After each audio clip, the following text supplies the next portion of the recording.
Friday. I woke up super early, had some tears running down my face. I know, I hate to admit that because it's so girly, but it's like when I'm trying to sleep is when my discipline is at its weakest, so that's naturally when the tears are going to seep out. The real tragedy of me is that nobody ever, well, no, that's not true, but people don't appreciate how much I love them until they're fucked. Because, like, any failed sinner will know how much I loved them because that's God's judgment, feeling what God feels. So, feel the strain of loving someone, being powerless to fucking save them, and also them just like sitting on their ass like a glob of crap when they need to be getting off their ass and saving themselves.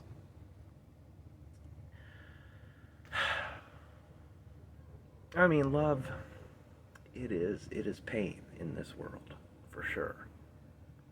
Do I have any? I'm gonna drink a little coffee, see if I have any more thoughts, because I have to work through my shit emotionally. That's the annoying thing. Like, I'm a human being, so I have to work through my emotional issues to end the world and bring paradise. Like, that's lame and gay, but it's also it's true. And I get that you don't get that I am actually God and this is actually going on. So, I'm going to be very understanding if you say silly things. Funny thing is, you can kind of see that I'm God from my motivations. Like, with that French girl thing, I don't remember that much about her, but I do remember, like, what I was focused on, which is like, listen, I'm not saying we have to be together. That's not what is important here, because it wasn't. The important thing was that she correct her sins. I was like, just do this that would represent you correcting your sin. Like, just recognize that you are loved, and yeah, that's it. That's it. Don't. I mean, it's just always a simple fucking thing.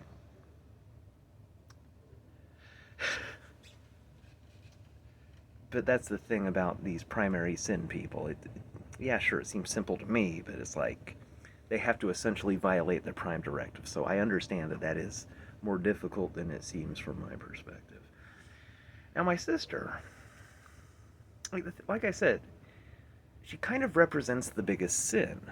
And it's how she was created and how I was created.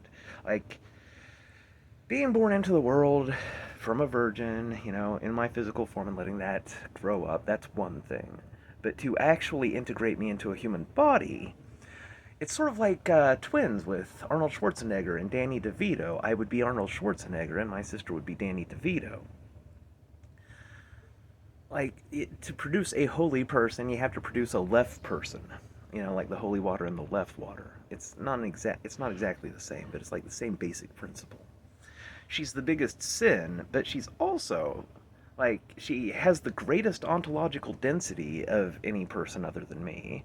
She has more awareness than any other person than me. She has the potential to be greater than any other being in this universe if she were to correct her sin, because everything is perfectly fair. She she has greater awareness, greater mental powers, but her test is also greater, and the price of punishment is also greater. Or the price of failure is also greater, the punishment. The reward is greater, the punishment is greater, has greater tools. I admit this, like, it's not easy being the sister of God, but it's like the math has to add up, man. And there is a great opportunity if you get off your fucking ass. But it's clear that my sister will not be getting off her ass. I recognize this intellectually. It is painfully slow getting my emotions on board. Getting them to where they need to be. Like, I think if you just took a minute to recognize that this shit is really happening, I'm really God, this is my situation, and put yourself in my shoes, I think you would agree that emotionally speaking, it's a difficult situation. I don't think that anyone less strong than God could even fucking manage it.